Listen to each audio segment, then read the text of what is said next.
Desoneração versus arrecadação. O embate segue vivo no Congresso. A Marília Ribeiro volta aqui ao Jornal Jovem Pan. A questão foi parar na Suprema Corte nessa terça-feira, não é, Marília? Rodrigo Pacheco mandou até um recado claro ao ministro do STF, Cristiano Zanin. O que ele disse, o presidente do Senado, sobre esse tema aí do Congresso. Marília. Oi, Thiago. Então, o projeto que fala, sobre a desoneração da folha de pagamento dos 17 setores da economia e dos municípios com até 156 mil habitantes, ele está pautado para esta quarta-feira no plenário do Senado Federal. Hoje, o presidente do Senado, Rodrigo Pacheco, disse que o governo e o Senado chegaram a um acordo sobre a compensação dessa desoneração. E agora nós vamos ouvir Rodrigo Pacheco. É muito importante nós votarmos aquilo que foi decidido nesse acordo que fizemos, que é a manutenção da desoneração em 2024 e a reoneração a partir de 2025, e com contrapartidas de compensação exigidas pela decisão do ministro Cristiano Zanin do Supremo Tribunal Federal, que não representem aumento de imposto, mas que representem formas de arrecadação boas para o ambiente de negócio do Brasil.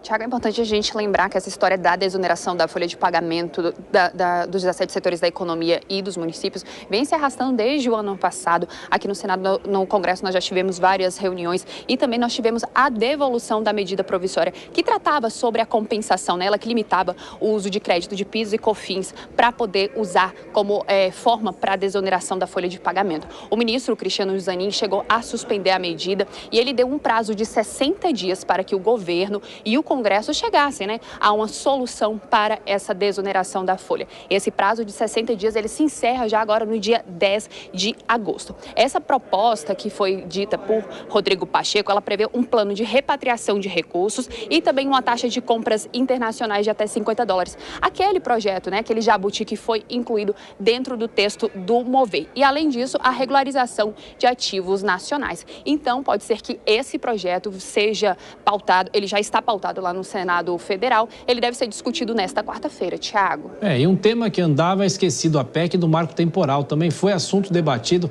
com Rodrigo Pacheco nessa terça-feira. Na pauta da CCJ do Senado, o presidente da casa sinalizou que o assunto não deve avançar. O que ele disse, hein, Marília?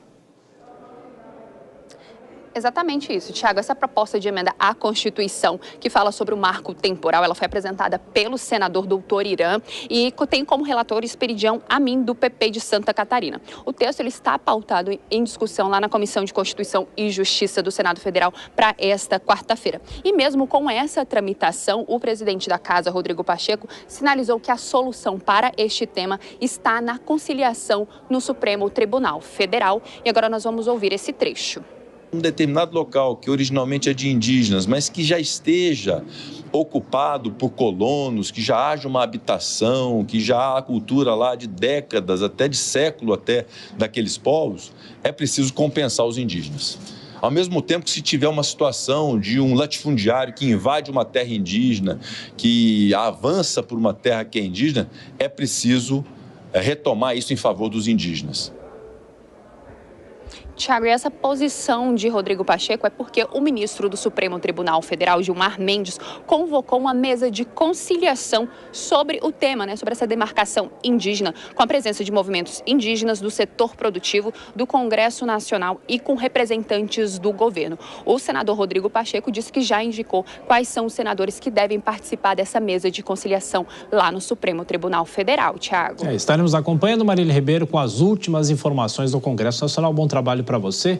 Bom, Dora Kramer, nessa semana derradeira praticamente do Congresso Nacional, antes do recesso, voltam alguns assuntos que foram e retornaram, como a desoneração da folha de pagamentos. Essa é uma discussão que não se encerrou, mas agora também esse debate sobre essa PEC que a Marília nos trouxe e o presidente do Senado de novo na frente e falando sobre os dois temas. Dora.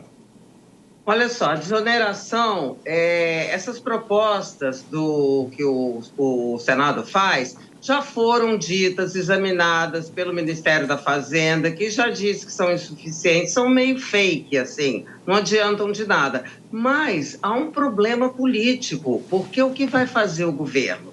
Vai deixar cair essa história por decurso de prazo, porque aquela determinação do ministro Cristiano Zanin para que se chegasse a uma solução, ela expira no próximo dia 17. E ela expirando sem uma solução, voltaria a oneração, né?